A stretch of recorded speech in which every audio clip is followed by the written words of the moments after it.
तो last episode में हम लोगों ने देखा लूफी, एस और साबो का चाइल्डहुड। हम लोग वहां से ही कंटिन्यू करने वाला है। एपिसोड नंबर 496 के स्टार्टिंग में लूफी, साबो और एस ग्रे टर्मिनल को छोड़ के मेन शहर में एंट्री करता है। वहां पर एक बहुत बड़े रेस्टोरेंट पे जाता है। साबो का जो नोबेल बैच है उसे दिखा के उस रेस्टोरेंट में खाना खाता है। लेकिन जब उस रेस्टोरेंट से वो लोग वापस आ रहे थे, कोई साबो को देख के पहचान जाता है और चिल्ला के कहता है, साबो तू अभी भी जिंदा है। लेकिन साबो उसे इग्नोर करके चला जाता है। एस और लूफी भी देख लेता है। लेकिन जब वो लोग जंगल में आते हैं, वो लोग उससे पूछते हैं, वो कौन था, उसने तुझे पहचान लिया, मुझे बता। ऐसा देख के लग रहा था वो आदमी तुझे जानता है। लेकिन साबो उन लोगों से हाइड करना चाहता था ये सारी बातें। तो वो लोग कहते हैं, हमसे हाइड करेगा, हम लोग तेरे भाई नहीं है। तो साबो बहुत ज्यादा हेजिटेट करता है और उसके बाद वो कह देता है, वो आदमी मेरा फादर है और मैं कोई ऑर्फन नहीं हूँ। मेरा फादर मदर दोनों ही अभी भी जिंदा है और मैं ग्रे टर्मिनल पे नहीं रहता हूँ। एक्चुअली में मैं एक नोबेल का बेटा हूँ। ये सुन के वो लोग थोड़ा सा चौंक जाते हैं, लेकिन ज्यादा रिएक्शन नहीं आता। वो लोग कहते हैं, तूने हम लोग को झूठ क्यों बोला? साबो कहता है, मैं तुम लोग को झूठ नहीं बोलना चाहता था, लेकिन मेरा फादर मदर और फैमिली कोई भी मुझे नहीं चाहता। उसके बाद साबो का थोड़ा सा सैड बैक स्टोरी दिखाया जाता है। साबो जब बहुत ज्यादा छोटा था, उसका मदर और फादर उसे बहुत ज्यादा प्रेस करता था।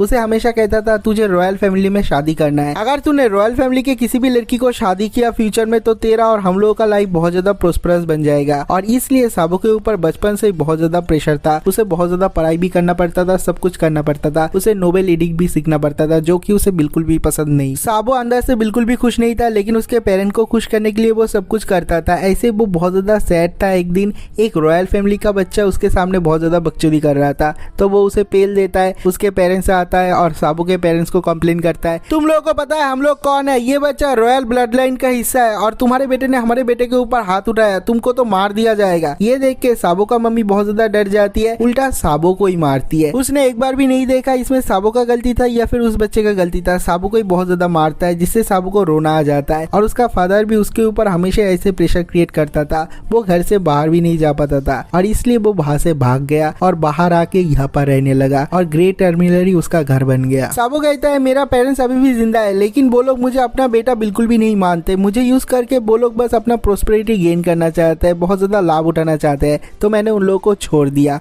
और मैं तुम लोगों को बिल्कुल भी झूठ नहीं बोलना चाहता था। I am sorry. ये सुनकर लूफी और एस दोनों ही उसे माफ कर देते हैं। और उसके बाद साबो कहता है, देखो लूफी, एस, हम लोग को समुद्र में जाना पड़ेगा। समुद्र में जाके हम लोग पायरेट बन जाएंगे और एक केयर फ्री लाइफ जिएंगे। ये सुन के सब लोग बहुत ज्यादा खुश हो जाते हैं। लूफी समुद्र के सामने जाके चिल्ला के कहता है, मैं फ्यूचर में पायरेट किंग बनूंगा। जो एस है वो भी चिल्ला के कहता है, मुझे नहीं पता मैं पायरेट किंग बनूंगा या फिर नहीं, लेकिन मैं एक बहुत बड़ा इनफेमस पायरेट बनूंगा जो सब लोगों को तंग कर देगा। मैं बहुत ज्यादा ताकतवर बनूंगा। अगले सीन में हम लोग देखते हैं, एस दादान का एक साके का बोतल चुरा के ले आता है और 3 कप में डिवाइड करता है और कहता है, पता है हम लोग जब बड़े हो जाएंगे, हम लोग जब पायरेट बन जाएंगे, हम लोग एक साथ नहीं भी रह सकते हैं। तो अभी हम लोग ये साके ड्रिंक करेंगे और ये ड्रिंक करने के बाद हम तीनों ब्रदर्स बन जाएंगे। ये सुन के सब लोग बहुत ज्यादा खुश होते हैं, सब लोग चीयर करते हैं और उसको ड्रिंक करते हैं और सब लोग भाई बन जाते हैं। और यही शुरुआत है ये लेजेंडरी भाइयों का पायरेट का जर्नी। और उसके बाद से 3 भाई एक साथ मिलकर हर जगह पे जाते हैं, शिकार करते हैं, लोगों को मारते हैं। उन लोगों के लाइफ का बेस्ट टाइम चल रहा था।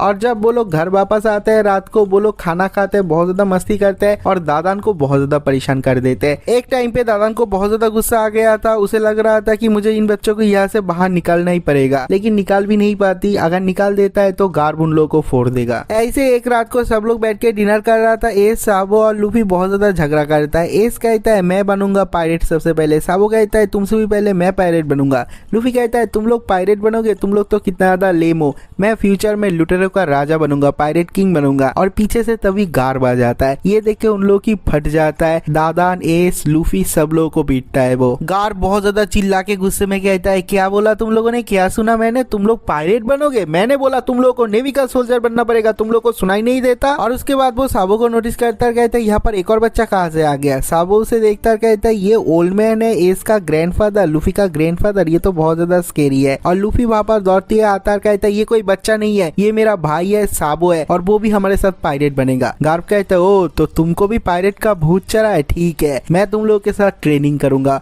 और ट्रेनिंग के के नाम पे उन तीनों के ऊपर अपना हाथ सफाई करता है, तीनों को बहुत ज्यादा फोड़ते हैं। उसी दिन रात को जब सब लोग सो जाते हैं, वो तीन भाई मिलकर प्लान बनाते हैं और वो लोग कहते हैं अगर हम लोग यहाँ पर एक और दिन रहते हैं तो ये बुढ़ा इंसान हम लोग को मार डालेगा, ये हम लोग को अगले दिन मार ही डालेगा। तो वो लोग कहते हैं अभी हम लोग को क्या करना पड़ेगा, सब लोग प्लान करते हैं हम लोग भाग जाएंगे। वो लोग वहाँ पर एक नोट छोड़ते हैं, हम लोग अपने पैर पे खड़े होना चाहते हैं इसलिए हम लोग यहाँ से जा रहे हैं। जब दादान देखती है वो बहुत ज्यादा चौंक जाती है, वो जाके गार्व को दिखाता है। गार्व कहता है फर्क नहीं पड़ता, मैं जा रहा हूँ अपने ड्यूटी के लिए, तुम्हें उन लोगों को ठीक से पालना पड़ेगा, उन लोगों को नेवी का ऑफिसर बनाना पड़ेगा। जब तक गार्व यहाँ पर था दादान कुछ भी नहीं कहती। जब गार्व चला जाता है वो अपना डिससेटिस्फेक्शन दिखाती है और कहती है मुझे नहीं पता, मैं खुद एक बैंडिट हूँ, मैं उन लोगों को नेवी का ऑफिसर कैसे बनाऊं। और ये तीनों के तीनों बच्चे बहुत ज्यादा शैतान है और वो लोग अपने मर्जी से घर छोड़ के भाग गए। मेरे को फर्क नहीं पड़ता अगर वो लोग मर भी जाते हैं तो। उसके बाद हम लोग एस, साबो और लूफी को देखते हैं। वो लोग कहते हैं हमारे पीछे वो लोग नहीं आ रहे। एस सोचता है वो लोग कितना ज्यादा हेट करते हैं इसको। सब लोग कहते हैं वो शैतान का बच्चा है, डेविल का बच्चा है। और वो सोचता है दादान और बाकी के लोग हमारे पीछे नहीं आएंगे। उसके बाद ही बहुत जोर से बारिश होना शुरू हो जाता है। एस, लूफी और साबो एक पहाड़ के गुफा में आके छुपते हैं। बहुत ज्यादा बारिश हो रहा है, वो लोग बहुत ज्यादा हंसते हैं, उन लोग को बहुत ज्यादा अच्छा लग रहा है। दूसरी तरफ दादान को बहुत ज्यादा टेंशन हो रही है और वो कहती है जाओ जाके उन लोग को ढूंढो, उन लोग को ढूंढने की कोशिश करो, क्योंकि वो सच में उन लोग के लिए टेंशन कर रही है। अगले दिन साबो कहता है हम लोग ऐसे पहाड़ के गुफा में नहीं छुप सकते, हम लोग को एक हाइड आउट चाहिए, एक सीक्रेट हाइड आउट। हम लोग उस पेड़ के ऊपर एक सीक्रेट ट्री हाउस बनाएंगे। ये सुन के सब लोग बहुत ज्यादा खुश हो जाते हैं। ग्रे टर्मिनल से वो लोग सामान ले आते हैं और अपना ट्री हाउस बिल्ड करते हैं। ये करते हुए उन लोग को 2 हफ्ते बीत जाता है। दूसरी तरफ दादान और उसके लोग उन लोग को अभी तक ढूंढ रहे हैं और आखिर में उन लोग को मिल भी जाता है। और जब दादान रात को चेक करने के लिए आती है, वो देखती है वो तीनों घोड़े बेच के सो रहे हैं। ये देख के वो बहुत ज्यादा खुश हो जाती है। वो सच में उन लोग के लिए चिंता कर रही थी, लेकिन उन तीनों ने अपने घर में ट्रैप लगाया है। उसमें दादान फंस जाती है और उसे एक तगड़ा हिट होता है, वो ऊपर से नीचे गिर जाती है और वो धीरे धीरे उठती है और कहती है मुझे यहाँ पर तो आना ही नहीं चाहिए था, तुम लोग के लिए चिंता ही नहीं करना चाहिए था। और जब दादान ऐसे बात करते हुए जा रही थी, एस ऊपर से देख लेता है और उसे समझ में आता है दादान सच में उन लोग के लिए केयर करता है। अगले दिन वो लोग एक बर्फीले भालू का शिकार करने की कोशिश करता है, लेकिन सबसे पहले लूफी उसे मार देता है और लूफी कहता है ये मेरा फर्स्ट किल है, ये मेरा पहला शिकार है। वो बहुत ज्यादा खुश होता है, लेकिन उसके शिकार को छीन लेता है एक बर्फीला टाइगर। और वो टाइगर के ऊपर भी लूफी अटैक करने वाला था और कह रहा था मेरा प्रेम, मेरा फर्स्ट किल मुझे दे दो, लेकिन साबो और एस उसे पकड़ के ले जाते हैं। एस और साबो दोनों एक साथ कहते हैं ये बर्फीला टाइगर बहुत ज्यादा स्ट्रांग है, हम तीन एक साथ मिलकर भी उसे हरा नहीं पाएंगे।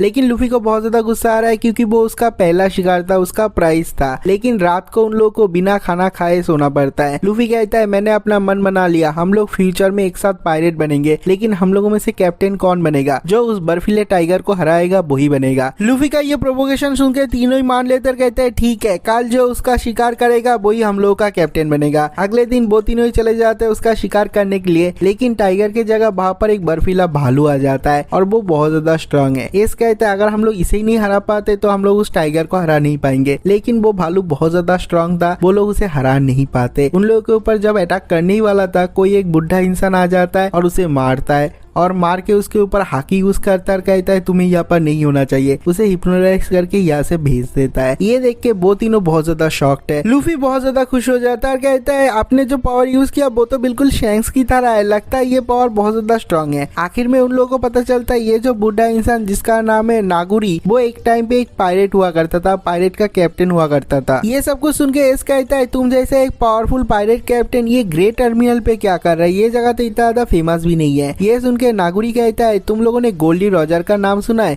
ये सुन के एस को बहुत बड़ा शौक लगता है, साबो को भी शौक लगता है क्योंकि साबो को पता है एस का फादर गोल्डी रॉजर है और एस उसे बिल्कुल भी पसंद नहीं करता। लेकिन लूफी को घंटा कुछ नहीं पता, वो चिल्ला के कहता है गोल्डी रॉजर पायरेट किंग। नागुरी कहता है हाँ पायरेट किंग, मैं जब पायरेट हुआ करता था मेरे लीडरशिप में मेरा क्रू एक क्रू से भिड़ गया था, वो था गोल्डी रॉजर का क्रू, लेकिन वो लोग बहुत ज्यादा स्ट्रांग थे, उसके जो एलाइज थे वो लोग भी बहुत ज्यादा स्ट्रांग थे। उन लोगों ने हम लोग को बुरी तरीके से हरा दिया और उसके बाद हम लोग अलग अलग हो गए और अभी मैं यहाँ पर फंस गया। ये सब कुछ सुन के इसको बिल्कुल भी अच्छा नहीं लगता, वो वहां से चला जाता है। लेकिन लूफी को कुछ नहीं पता, वो बहुत सारा बात करता कहता है मैं भी फ्यूचर में पायरेट बनने वाला हूँ, ओल्ड मैन नागुरी प्लीज मुझे कुछ टिप्स दो। और ऐसे ही बात करते हुए वो नोटिस करता है एस वहाँ पर नहीं है। वो साबो से पूछता है, साबो कहता है तुम लोगों को नहीं पता, मैं तुम लोग को एक सीक्रेट बोलने जा रहा हूँ, गोल्डी रॉजर एक्चुअली में एस का फादर है। ये सुनकर लूफी बहुत ज्यादा चौंक जाता है और कहता है तो उसको गुस्सा क्यों आ रहा है, उसका फादर तो इतना ज्यादा कूल कूल है। ये सुन के साबो कहता है तो क्या हुआ, बहुत सारे लोग होते हैं जो अपने फादर को भी पसंद नहीं करते, मैं भी नहीं पसंद करता। थोड़ी देर बाद जब साबो लूफी को ऊपर ले जाने वाला था वो उसे बार बार समझाता और कहता है देख एस के सामने गोल्डी रॉजर का नाम बिल्कुल भी मत लेना, वो तुझे मार डालेगा। लूफी कहता है ठीक है मुझे समझ में आ गया, टेंशन मत करो। जब साबो घर में एंट्री करता है देखता है एस बहुत ज्यादा एंग्रीली एक साइड में बैठा हुआ है और साबो चिल्ला के कहता है अरे एस तू यहाँ पर है, मुझे नहीं पता था तू घर पर है। लूफी घुसता है कहता है एस तू वहाँ पर है, मुझे नहीं पता था तेरा फादर गोल्डी रॉजर है। दुनिया का सबसे बड़ा बिट्रेयल लूफी करता है, पैर के नीचे एक बात बोला था, पैर के ऊपर आते ही दूसरा बात कहता है और ये सुनने के बाद एस को बहुत ज्यादा गुस्सा आ जाता है। लूफी को बहुत ज्यादा पीटता और कहता है लूफी तुझे ये किसने बताया, वो कहता है साबो ने बताया। साबो को भी बहुत ज्यादा पीटता है। अगले सीन में हम लोग देखते हैं दादा ने एक न्यूज़पेपर पढ़ रही है और कहती है ये कौन है जो यहाँ पर आने वाला है हमारे कंट्री में और इतना ज्यादा शोरगुल मच रहा है, और वो देखता है वहाँ पर एक सेलेस्टियल ड्रैगन आने वाला है। तो वैसे एस एक दिन नागुरी को पूछता है तुम तो उससे हेट करते हो ना। नागुरी कहता है किससे हेट करता हूँ।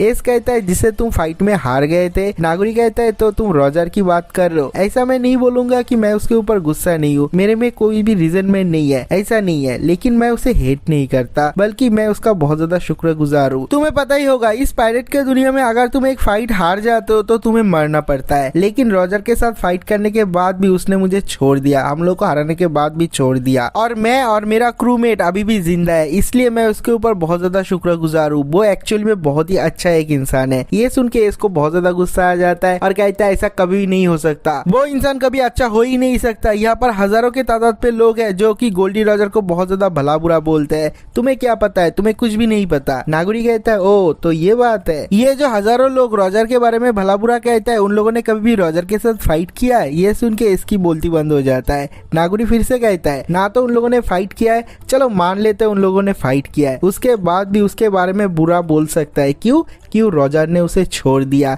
ये एक बहुत बड़ा काइंडनेस है, ऐसा कोई भी नहीं करता, और वो तो किंग ऑफ द पायरेट है। उसके बाद भी तुम्हें लगता है रॉजर एक बुरा इंसान है। उसके बारे में ये सब कुछ सुनने के बाद इसको बहुत ज्यादा गुस्सा आ जाता है और वो कहता है अगर उसका कोई बेटा हुआ तो क्या होगा। नागुरी कहता है अगर रॉजर का कोई बेटा हुआ तो उसका लाइफ बहुत ज्यादा मुश्किल होगा, चाहे वो नॉर्मल इंसान की तरह रहने की कोशिश करे या फिर पायरेट बनने की कोशिश करे, उसका फादर का नाम हमेशा उसके पीछे आएगा, उसका लाइफ रुइन कर देगा। ऐसा तो मुझे भी लगता है, लेकिन मुझे ये भी लगता है उसके बेटे को कभी भी पायरेट नहीं बनना चाहिए। ये सुनने के बाद ही एस को बहुत ज्यादा गुस्सा आ जाता है क्योंकि नागुरी इनडायरेक्टली कह रहा है एस तुम्हें पायरेट नहीं बनना चाहिए। एस अपना लोहे का पाइप उठा लेता है, कहता है मेरे साथ फाइट करो, और नागुरी के ऊपर हमला कर देता है। नागुरी पहले उसके बार को ब्लॉक करता है और कहता है तुझे पता है ना, दो पायरेट के बीच में अगर फाइट होता है तो जो हारता है वो मरता है। एस कहता है मेरे को फर्क नहीं पड़ता क्योंकि मैं कभी भी हारने नहीं वाला। नागुरी के साथ थोड़ी देर फाइट करने के बाद नागुरी एस को बुरी तरीके से हरा देता है। एस कहता है ठीक है तो मेरे साथ जो करना है कर ले, लेकिन नागुरी कुछ भी नहीं करता। वो कहता है मेरे साथ आ जाओ। नागुरी दिखाता है वो एक शिप बना रहा है और ये देख के वो तीनों बहुत ज्यादा खुश हो जाता है। नागुरी कहता है मैं ये शिप बना रहा हूँ ताकि मैं इसे लेके समुद्र में जा पाऊँ और मेरा जो क्रूमेट है जो खो गए, सब अलग अलग हो गए, उन सबको इकट्ठा कर पाऊँ, और उन लोगों को इस शिप को बिल्ड करने में उसका मदद करने के लिए कहता है। सब लोग एग्री करते हैं। एस कहता है ठीक है मैंने प्रॉमिस किया है तो मैं तुम्हारे शिप को बिल्ड करने में मदद करूंगा, लेकिन अगले दिन मैं तुम्हें जरूर से जरूर हराऊंगा। और ऐसे ही बहुत दिन हो जाता है, वो लोग उसके शिप को बिल्ड करने में मदद करता है और नागुरी उन लोगों के ट्रेनिंग में मदद करता है, और ऐसे ही करते करते उसका शिप एक दिन बिल्ड हो जाता है। ये देख के नागुरी बहुत ज्यादा खुश होता है। साबो, लूफी और एस वो लोग कहते हैं तुम तो अभी समुद्र में जाने वाले हो, अपना जर्नी स्टार्ट करने वाले हो। नागुरी कहता है हाँ मैं जाऊंगा, लेकिन उससे पहले भी एक अधूरा काम रह गया है, तुम लोग को उस टाइगर को हराना पड़ेगा और वही मेरा आखिरी ट्रेनिंग होगा। और उसके बाद तीनों अपना टीम वर्क दिखा के उस टाइगर को हरा देते हैं, और जो नागुरी है वो चला जाता है समुद्र में। लूफी, साबो और एस उसे गुड बाय कहता है और एस कहता है तुम हारना मत बाहर जाके किसी से, मैं जब पायरेट बनूंगा मैं जाऊंगा और तुम्हें हराऊंगा, और उन लोगों का गुड बाय खत्म हो जाता है। दूसरी तरफ हम लोग ब्लू जेम पायरेट को देखते हैं। वो कहता है तुम लोग को पता है ना उस बच्चे का लोकेशन कहाँ पर है। वो कहता है हाँ मुझे पता है उस बच्चे का लोकेशन कहाँ पर है। तो ब्लू जेम पायरेट कहता है ठीक है साबो के बाप को इन्फॉर्म करो, हम लोग को साबो मिल चुका है। अगले दिन सुबह जब साबो, एस और लूफी ग्रेट टर्मिनल पे आते हैं कुछ मटेरियल के लिए, वहाँ पर ब्लू जेम और उसके बाकी के पायरेट आ जाते हैं। उन लोगों के साथ बाकी के लोगों का फाइट होता है, लेकिन थोड़ी देर बाद वो लोग उसे पकड़ लेते हैं और साबो सामने की तरफ देखता है, देख के बहुत ज्यादा चौंक जाता है और कहता है डैड, उसका डैड यहाँ पर आ रहा है। एस और लूफी को दोनों को बहुत ज्यादा पीटता है ब्लू जेम पायरेट और उन लोगों का खून मून निकल जाता है। ये देख के साबो कहता है बस करो डैड, बस करो, उन लोगों को मत मारो। उसका डैड कहता है इन बच्चों ने तुझे बिगाड़ डाला है, इसलिए मैं उन लोगों को नहीं छोड़ूंगा। साबो चिल्ला के कहता है एस और लूफी ने कुछ नहीं किया, उन लोगों को जाने दो, मैं वैसे ही करूंगा जैसा आप चाहेंगे। ये सुनने के बाद उसका डैड बहुत बहुत ज्यादा खुश होता है और ब्लू जेम पायरेट को कहता है मेरे बच्चे को इन लोगों के साथ घूमने मत देना। वो कहता है ठीक है, मैं उन लोगों को संभाल लूंगा और साबो रोते हुए उसके डैड के साथ चला जाता है। पीछे से एस और लूफी चिल्ला रहा और कहता है मत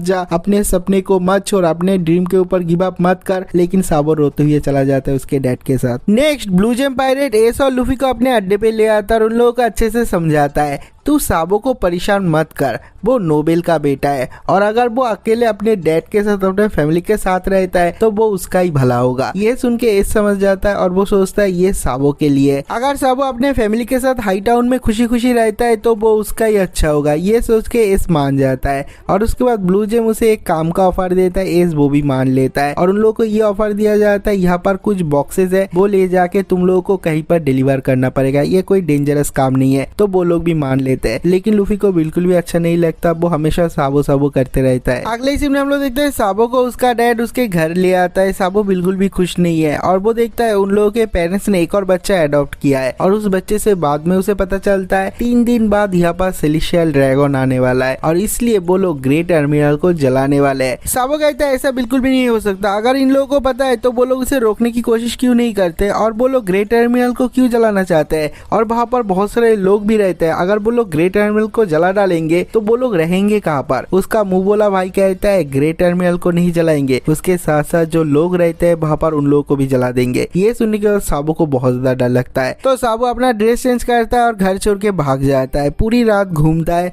और अगले दिन सुबह जब होता है वो देखता है टाउन के लोग नॉर्मल है, सब लोग हंस रहे, खेल रहे, खाना खा रहे और वो सोचता है नहीं ऐसा नहीं हो सकता, मुझे लगा ही था मेरा भाई झूठ बोल रहा है। अगर मेरे भाई का बात सच होता तो सब लोग बहुत ज्यादा पैनिक्ड हो जाते हैं, सब लोग बहुत ज्यादा चिंता करते, सब लोग उसे रोकने की कोशिश करते। लेकिन देखो सब लोगों को कितना ज्यादा हंसता खेलता हुआ लोग है, कोई भी परेशान नहीं हो रहा है, मुझे लगा ही था मेरा भाई झूठ बोल रहा है। लेकिन वो जाके जब उन लोगों से पूछता है वो लोग कहते हैं हाँ हम लोगों को पता है कल ग्रेट टर्मिनल में आग लगने वाला है और साबो बहुत ज्यादा चौंक जाता है। वो ऐसे बहुत सारे लोगों को पूछता है, सब लोग कहते हैं हाँ हम लोगों को पता है और ये सुनने के बाद उसे बहुत ज्यादा डर लगता है और वो कहता है इस टाउन के सारे लोग पागल है, इन लोगों को पता है ग्रेट टर्मिनल में बहुत सारे लोग रहते हैं और अगर वहाँ पर आग लगा दिया ग्रेट टर्मिनल के साथ साथ वहाँ पर जितने सारे लोग हैं सब लोग मर जाएंगे। लेकिन सब लोग इतना ज्यादा शांत कैसे हो सकता है, यहाँ पर जितने सारे लोग हैं सब लोग पागल है, मुझे जल्द से जल्द करना पड़ेगा, वहाँ पर जाना पड़ेगा, एस और लूफी को बताना पड़ेगा वरना वो लोग भी मर जाएंगे। उतने में कुछ गार्ड साबो को डिटेक्ट कर लेता है, कहता है वो रहा साबो, पकड़ो उसे जाने मत दो और साबो वहाँ से भाग रहा है।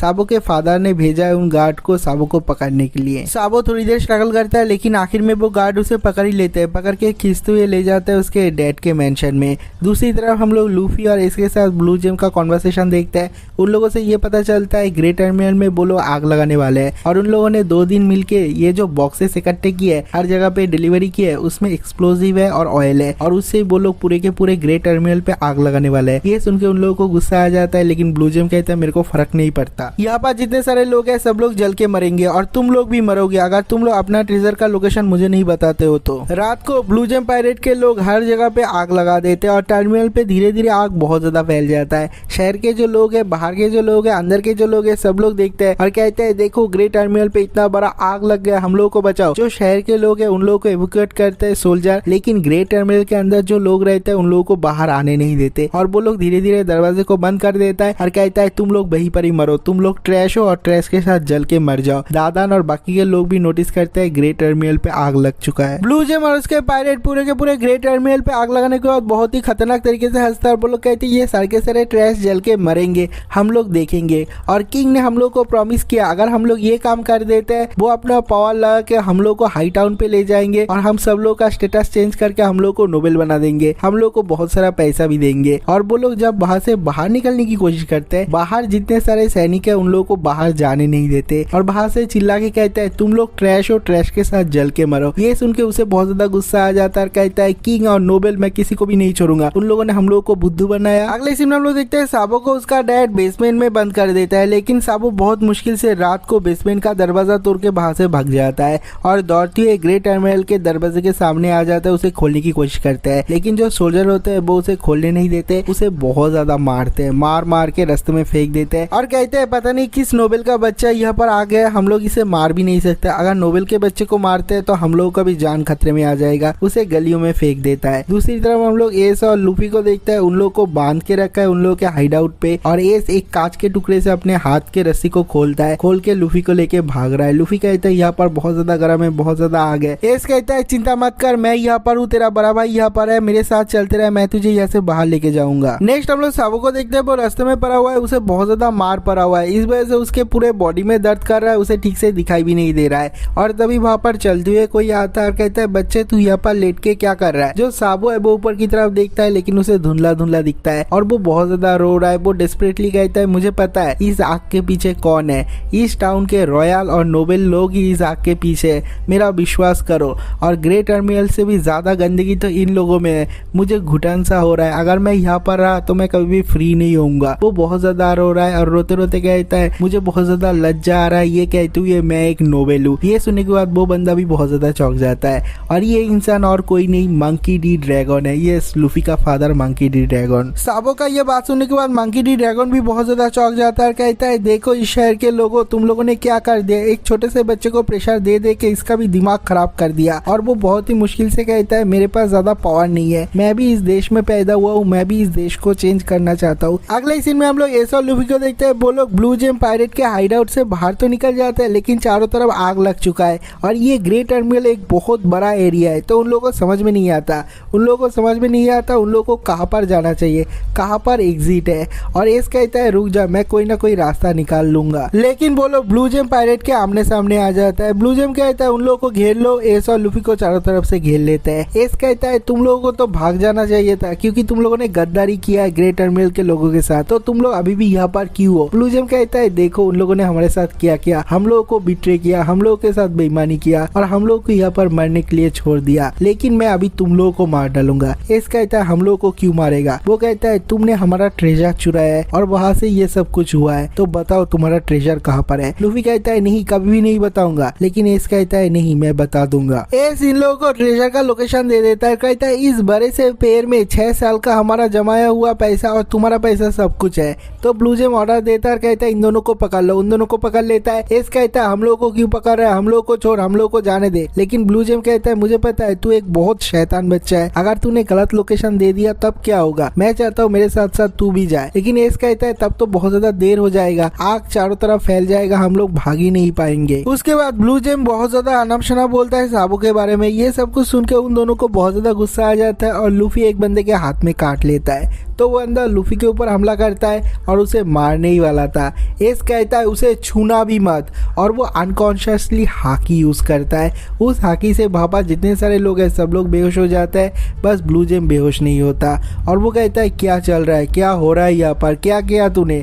और एस को बहुत ज्यादा मारता है और एस की तरफ देखता और कहता है तुझे मरना ही पड़ेगा। उसका सटिया जाता है, उसकी तरफ एम करता है और गोली चला देता है, लेकिन आखिरी वक्त में दादाना के बचा लेती है और ब्लू जेम को बाहर से हटा देती है मार के, और कहती है मेरे बच्चे के ऊपर हाथ मत उठाना। एस, दादान और बाकी के सब लोग वहाँ पर आ जाते हैं लूफी और एस को बचाने के लिए। दादान गुस्से से कहती है ब्लू जेम अगर तुम यहाँ से चले जाते हो तो तुम्हें हम लोग कुछ भी नहीं करेंगे, लेकिन अगर तुम लोग फाइट करने की कोशिश करते तो हम लोग तुम्हें मार ही डालेंगे। ब्लू जेम कहता है ठीक है तो ट्राई कर ले, और दादान कहती है चलो भागो। सब लोग वहाँ से भाग जाते हैं, लेकिन एस वहाँ से भागता नहीं। वो कहता है मैं भागूंगा नहीं, मैं फाइट करूंगा। तो वो लोग रुक जाते हैं, फिर से वापस आते हैं। दादान कहती है ठीक है लूफी को लेके तुम लोग चले जाओ, एस को लेके मैं बाद में वापस आऊंगा। अगले सीन में हम लोग ग्रेट टर्मिनल का सीन देखते हैं। वहाँ पर चारों तरफ आग जल रहा है, वहाँ पे जो लोग रहते हैं उन लोगों को बहुत ज्यादा रोना आ रहा है, कुछ लोग चिल्ला रहे हैं, सब लोग कहते हैं हम लोग मरने वाले हैं, हम लोग आग में जल के मरने वाले हैं। और तभी एक बहुत बड़ा हवा चलता है और आसपास के जितने सारे आग है सब बुझ जाता है। उन लोगों के सामने एक बहुत बड़ा रास्ता बन जाता है। कोई चिल्ला के कहता है चलो हम लोगों को शोर की तरफ जाना पड़ेगा, वहाँ पर एक बहुत बड़ा शिप है, हम लोग उसमें चढ़ के यहाँ से निकल जाएंगे। सब लोग दौड़ते हुए उस शिप की तरफ चले जाते हैं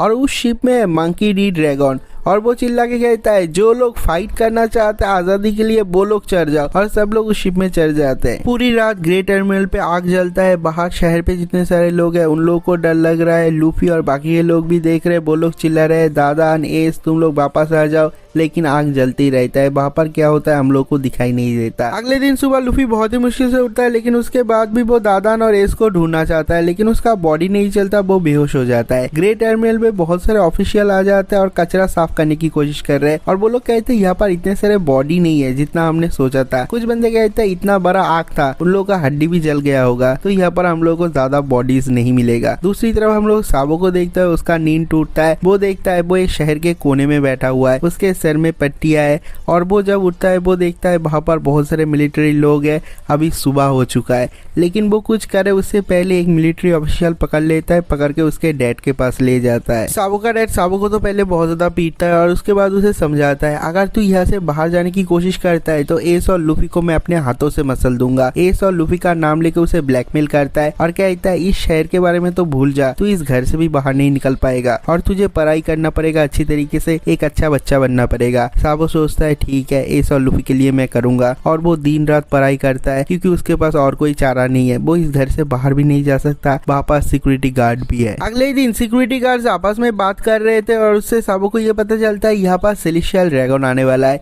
और इसलिए घर से सब लोग बाहर चले जाएंगे उन लोगों को देखने के लिए और घर में बस 2 सिक्योरिटी गार्ड रहेगा। और साबो को चांस मिल जाता है, जब घर से सब लोग चले जाते हैं इन 2 सिक्योरिटी गार्ड्स को वो पेल के वो भी निकल जाता है। नेक्स्ट हम लोग गोवा किंगडम के पोर्ट का सीन देखते हैं। वहाँ पर बहुत सारे लोग आए हैं सेलेस्टियल ड्रैगन को देखने के लिए। बेसिकली वहाँ पर एक बहुत बड़ा फेस्टिवल हो रहा है क्योंकि सेलेस्टियल ड्रैगन यहाँ पर आ रहा है, किसी ने उन लोगों को कभी देखा ही नहीं है और दुनिया का सबसे पावरफुल लोग है सेलेस्टियल ड्रैगन। तो वहाँ पर बहुत सारे लोग नाच रहे, गाना गा रहे, खाना खा रहे और सेलेस्टियल ड्रैगन का शिप आने वाला है। समुद्र में एक भी बोट नहीं है, एक भी जहाज नहीं है। तभी सब लोग नोटिस करते हैं एक छोटा सा फिशिंग बोट लेके कोई समुद्र में निकल जाता है। सब लोग चिल्ला के कहता है क्या है, क्या वो कोई पायरेट शिप है? कोई कहता है नहीं, उसमें एक छोटा सा बच्चा है, वो पायरेट कैसे हो सकता है? पीछे से सब लोग चिल्ला के कहते हैं पीछे आ जाओ, पीछे आ जाओ, तुम सेरेमनी को डिस्टर्ब नहीं कर सकते, यहाँ पर सेलेस्टियल ड्रैगन आने वाला है। साबो कहता है मुझे घंटा फर्क नहीं पड़ता, उस देश में मैं कभी वापस ही नहीं जाऊंगा और वो सब लोग को इग्नोर करके सामने की तरफ जा रहा है। और जब वो थोड़ा सा और सामने जाता है वो देखता है एक बहुत बड़ा गवर्नमेंट का शिप आ रहा है और वो सोचता है मुझे यहाँ से हट जाना पड़ेगा क्योंकि अगर उस शिप से टकरा गया मैं मर जाऊंगा। वो उसका शिप घुमा लेता है, साइड से चला जाता है। लेकिन जो सेलेस्टियल ड्रैगन है वो साबो का शिप नोटिस करता है और उसके ऊपर फायर आर्म से अटैक कर देता है, साबो का शिप उड़ा देता है। ये देख के शोर में जितने सारे लोग हैं सब लोग बहुत ज्यादा चौंक जाते हैं। कोई तो चिल्ला रहा है और कोई चिल्ला के कहता है इस बच्चे ने सेलेस्टियल ड्रैगन को गुस्सा दिला दिया, अब हम लोग का क्या होगा, हमारे किंगडम का क्या होगा। अगले सीन में हम लोग देखते हैं साबो का शिप ऑलमोस्ट टूट चुका है लेकिन साबो अभी तक मरा नहीं है, उसको डायरेक्ट हिट नहीं हुआ है और वो चारों तरफ आग लगा हुआ है, उस आग को बुझाने की कोशिश कर रहा है।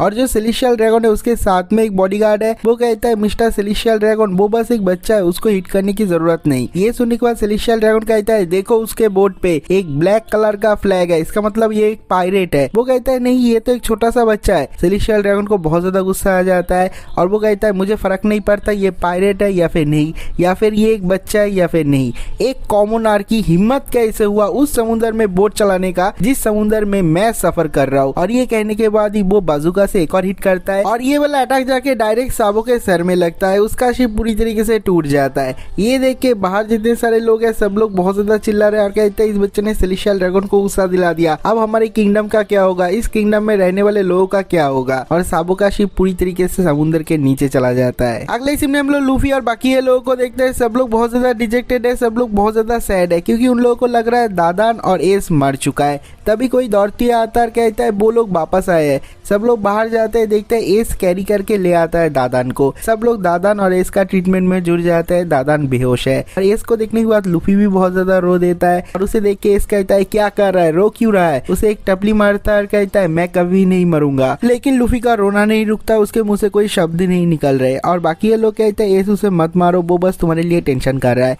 और वो लोग पूछते हैं तुम लोगों के साथ क्या हुआ था उस दिन। एस कहता है तुम लोग जाने के बाद हम लोग ब्लू जेम से फाइट किए थे, ब्लू जेम को बहुत ही मुश्किल से हराए थे। उसे हराते हराते हम लोग को और भी ज्यादा टाइम लग गया था जिस वजह से आग चारों तरफ और भी ज्यादा फैल गया था। हम लोगों का भागने का कोई भी रास्ता नहीं था। लेकिन दादान कह रही थी मुझे घर वापस ले आने का रिस्पॉन्सिबिलिटी उसकी है, इसलिए उसने आग के बीच में से दौरा मेरे लिए रास्ता बनाया और जिस वजह से उसका पूरा शरीर जल गया। लेकिन उस रात ही मैं वापस नहीं आ पाया। मैंने दादान को एक पेड़ के बीच में छुपा के रखा था और शहर से जाके खाना और मेडिसिन चुरा के ले आया था और उसको थोड़ा सा ठीक करने के बाद आज हम लोग यहाँ पर आ पाए क्योंकि बाहर बहुत सारा गार्ड था। थोड़ी देर बाद दादान पूछती है एस जब मैंने तुम्हें बोला था भागने के लिए तुम भागे क्यों नहीं। एस कहता है मेरे पीछे लूफी था, अगर मैं भाग जाता तो वो लोग लूफी को पकड़ लेते, मैं बस उन लोगों को प्रोटेक्ट करना चाहता था जिन लोगों को मैं प्यार करता हूँ। ये सुन के दादान सोचती है गार्ड ने बोला था जो गोल्डी रॉजर है वो भी वैसा ही था, उसके कॉमरेड के लिए वो अपना जान भी दे सकता था और उसके कॉमरेड कॉमरेड को, उसके क्रूमेट को जब कोई भला बुरा कहता था उन लोगों को फोड़ देता था। ये याद आने के बाद दादान सोचती है जैसा बाप वैसा बेटा, लेकिन मैं इसको ऐसा बिल्कुल भी नहीं बोल सकता क्योंकि एस गोल्डी रॉजर को बहुत ज्यादा हेट करता है। अगले ही सीन में एक बंदा बाहर से आता है और लूफी को देखता है और बाकी लोगों को देखता है और कहता है मैं उस सेरेमनी से आ रहा हूँ जहाँ पर सेलेस्टियल ड्रैगन था, और साबो के मौत के बारे में सब लोगों को बोलता है। ये सुनने के बाद ही सब लोगों को बहुत ज्यादा गुस्सा आता है। एस को तो बहुत ज्यादा गुस्सा आ रहा है और कहता है ऐसा नहीं हो सकता, साबो अपने घर गया है, वो समुद्र में क्या करेगा। लूफी तो बहुत ज्यादा रो रहा है। आखिर में एस कहता है इस सेलेस्टियल ड्रैगन को मैं अपने हाथों से मारूंगा। वो मारने के लिए जाने ही वाला था, लेकिन दादान उठ के इसको पकड़ लेता है और कहता है तू जाके क्या करेगा, तू इतनी बड़ी बड़ी बात करता है, तेरे में पावर ही नहीं है, तू सेलेस्टियल ड्रैगन को कैसे मारेगा, तू कुछ भी नहीं कर पाएगा। और एस को वहां पर बांध के रखता है ताकि वो भाग ना सके। अगले दिन सुबह दादान एस के पास आती है और कहती है अभी शांत हुआ है क्या। एस कहता है हाँ मैं शांत हुआ हूँ। और तभी उन लोग के पास एक लेटर आता है जो साबो ने भेजा है। ये सुनने के बाद एस कहता है वो हमारे लिए भेजा है, ठीक है मुझे पढ़ने दो। वो लेटर को लेके जंगल के रास्ते से होते हुए समुद्र की तरफ जा रहा है और उस लेटर में साबो ने लिखा है मुझे पता है कि लूफी और एस तुम दोनों मरे नहीं हो, मुझे पता है तुम लोग उस आग से बाहर निकल गए होगे सही सलामत, और मैं ये लेटर लिख रहा हूँ क्योंकि मैं तुमसे मिल नहीं पाऊंगा। मेरे फैमिली के लोग मेरे ऊपर बहुत ज्यादा प्रेशर दे रहे हैं, इसलिए मैं अपना फैमिली छोड़ के मैं एक पायरेट बन रहा हूँ, मैं समुद्र में जा रहा हूँ बोट लेके। और जब तुम इस लेटर को पढ़ रहे होगे तब तक मैं समुद्र में बहुत दूर तक सफर भी कर चुका हूँ। देखो एस फ्यूचर में हम लोग पायरेट बनने वाले हैं, मैं चाहता हूँ मैं फ्यूचर में तुमसे मिलूं, लूफी से मिलूं। और लूफी के बारे में भी वो कहता है देखो लूफी बहुत बड़ा क्राई बेबी है, वो हमारा छोटा भाई है, मैं वहाँ पर नहीं रहूंगा लूफी का देखभाल करने के लिए, तुम उसके ऊपर गुस्सा मत करना और उसका सही से देखभाल करना। और ये सब कुछ जब एस पढ़ता है वो बहुत ज्यादा इमोशनल हो जाता है। साबो के फ्यूचर के बारे में साबो ने कुछ लिखा है लेकिन उसका फ्यूचर तो है ही नहीं, साबो मर चुका है। ये पढ़ने के बाद वो पागलों की तरह रो रहा है। उस दिन के बाद हम लोग देखते हैं एस बहुत ज्यादा खाना खा रहा है। लूफी खाना नहीं खाता, वो पूरा दिन रोते रहता है, उसका खाने का एपिटाइट चला जाता है, वो बाहर जाके रो रहा है। तो एस जाता है लूफी के पास, उसे मारता है और कहता है क्या कर रहा है, बच्चे की तरह रो क्यों रहा है, रो के तू क्या ही कर पाएगा, हम लोग को ताकतवर बनना पड़ेगा, हम लोग को पायरेट बनना पड़ेगा, हम लोग को समुद्र में जाना पड़ेगा और फ्रीली जीना पड़ेगा। ये सुनने के बाद लूफी भी कहता है ठीक है मैं बहुत बहुत बहुत बहुत ताकतवर बनूंगा ताकि जिन लोगों को मैं प्यार करूं उन लोगों को कोई छीन ना सके, मैं सब लोगों को प्रोटेक्ट करूंगा। नेक्स्ट हम लोग उस दिन का सीन देखते हैं जब सेलेस्टियल ड्रैगन गोवा किंगडम में आया था। उसी दिन शाम को ईस्ट ब्लू के एक छोटे से गांव का सीन देखते हैं जहां पर एक मार्शल आर्ट डोजो है,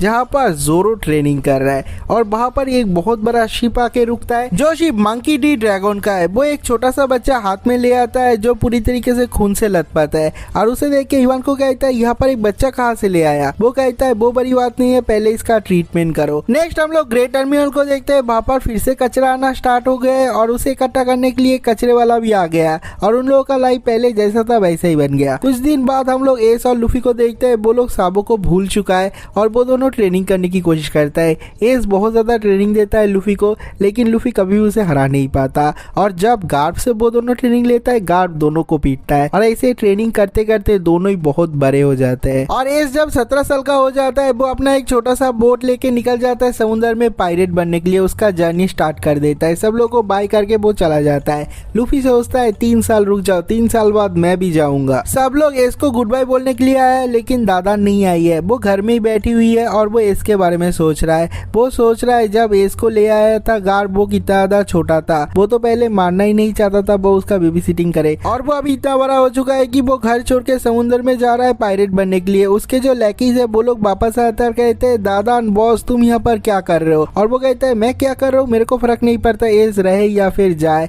वो यहाँ से गया है, मुझे बहुत ज्यादा शांति मिल रहा है। लेकिन वो लोग कहते हैं एस जाने से पहले तुम्हें थैंक यू बोला था और उसने कहा था उसका देखभाल करने के लिए बहुत बहुत शुक्रिया। ये सुनने के बाद ही दादान बहुत ज्यादा इमोशनल हो जाती है, रो देती है। अगले 3 साल लूफी जम के ट्रेनिंग करता है और जब वो 17 का हो जाता है वो भी अपने पायरेट जाने के लिए निकल जाता है और वो जाते वक्त कहता है दादान मैं जा रहा हूँ मुझे बाय बोल दो, लेकिन दादान कुछ भी नहीं कहती। लूफी कहता है ठीक है तुम लोग नहीं जा सकते तो नहीं जा सकते और वो जाते हुए फिर से रुक जाता है और वापस आता है और कहता है दादान मैं माउंटेन बैंडेड को अभी भी पसंद नहीं करता। ये सुन के दादान को गुस्सा आ जाती है और कहती है निकल यहाँ से। लूफी उसके बाद कहता है लेकिन मैं तुम लोगों को बहुत ज्यादा पसंद करता हूँ। ये सुन के दादान बहुत ज्यादा इमोशनल हो जाती है। उसके बाद लूफी भी विंडमिल विलेज में आता है और वहां से एक छोटा सा बोट लेके निकल जाता है अपने पायरेट जाने के लिए। विंडमिल विलेज के जितने सारे लोग हैं लूफी को बाय करने के लिए आता है और लूफी कहता है मैं जा रहा हूँ। वो सब लोग को चैलेंज करता है, वो एस को चैलेंज करता है और जब वो थोड़ी देर जाता है हम लोग देखते हैं बाहर से एक सी किंग निकलता है। ये वही सी किंग है जिसने एस का हाथ खा खा लिया था और लूफी उसे गम गम पिस्तौल से मारता है, उसे खत्म कर देता है। ये देख के सब लोग बहुत ज्यादा खुश है और लूफी भी चिल्ला के कहता है मैं भी पहले से बहुत ज्यादा ताकतवर बन चुका हूँ, मैं आ रहा हूँ पायरेट किंग बनने के लिए। नेक्स्ट हम लोग प्रेजेंट टाइम के अमेज़न लिली का सीन देखते हैं जहाँ पर लूफी फुट फुट के रो रहा है और वो चिल्ला के कहता है एस मर चुका है, एस मर चुका है, मैं कुछ भी नहीं कर पाया, मैं इतना ज्यादा वीक क्यों हूँ। अगले सीन में हम लोग देखते हैं गार्ब आया है विंडमिल विलेज पे और उसे देखने के बाद वहाँ पर जितने सारे लोग हैं सब लोग बहुत ज्यादा एक्साइटेड हो जाते हैं और कहते हैं ये वार तो बहुत ज्यादा खतरनाक था,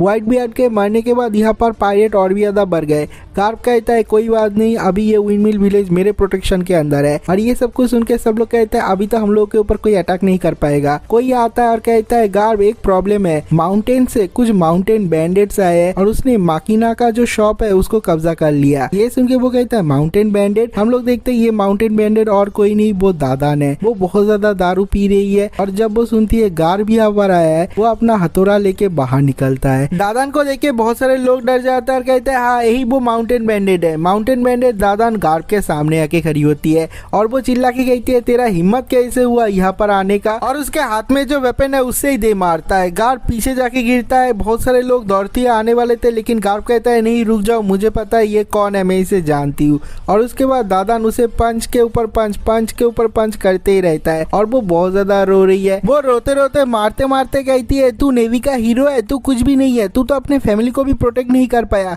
तू तो वहां पर प्रेजेंट था ना, तूने एस का हेल्प क्यों नहीं किया, तूने उन लोगों का हेल्प क्यों किया, तू मरते हुए देख रहा था एस को, तू ऐसा कैसे कर सकता है, ये कह रहा है और उसे बहुत ज्यादा पेल रहा है। लेकिन आखिर में माकिना आ जाती है और उसे रोकती है और कहती है प्लीज रुक जाओ दादान, उसे मत मारो। क्या तुम्हें दिखाई नहीं दे रहा है जिसे सबसे ज्यादा दर्द हो रहा है वो है गार्ब खुद ही, क्योंकि वो वहां पर प्रेजेंट था और वो कुछ भी नहीं कर पा रहा था। ये सुन के वो और भी ज्यादा रो देती है और दादान रोते रोते कहती है तुम झूठ बोल रहे हो, तुम झूठ बोल रहे हो, इसे सबसे ज्यादा दुख नहीं हो रहा है, सबसे ज्यादा दुख हो रहा है लूफी को, क्योंकि वो उसके भाई से बहुत ज्यादा प्यार करता था। नेक्स्ट हम लोग न्यू वर्ल्ड का एक सीन देखते हैं जहाँ पर रेड हार्ट पायरेट और व्हाइट बियर्ड पायरेट इकट्ठे हुए हैं और एस और एडवर्ड न्यूगेट एके व्हाइट बियर्ड का अंतिम क्रियाक्रम करते हैं। अगले सीन में हम लोग लूफी को देखते हैं, वो पूरी तरीके से सेल्फ ब्लेम कर रहा है, खुद को ब्लेम कर रहा है एस के मौत के लिए। उसके बाद वो जिम्बे के ऊपर भी हमला कर देता है क्योंकि वो पूरी तरीके से पागल हो चुका है। लेकिन जिम्बे उसे बहुत ज्यादा पीटता है और पीट के उसे समझाता है एस मर चुका है और ये रियलिटी तुम्हें एक्सेप्ट करना ही पड़ेगा। अगर तुम इसे एक्सेप्ट नहीं कर सकते तुम खुद को ब्लेम करते हुए मर जाओगे।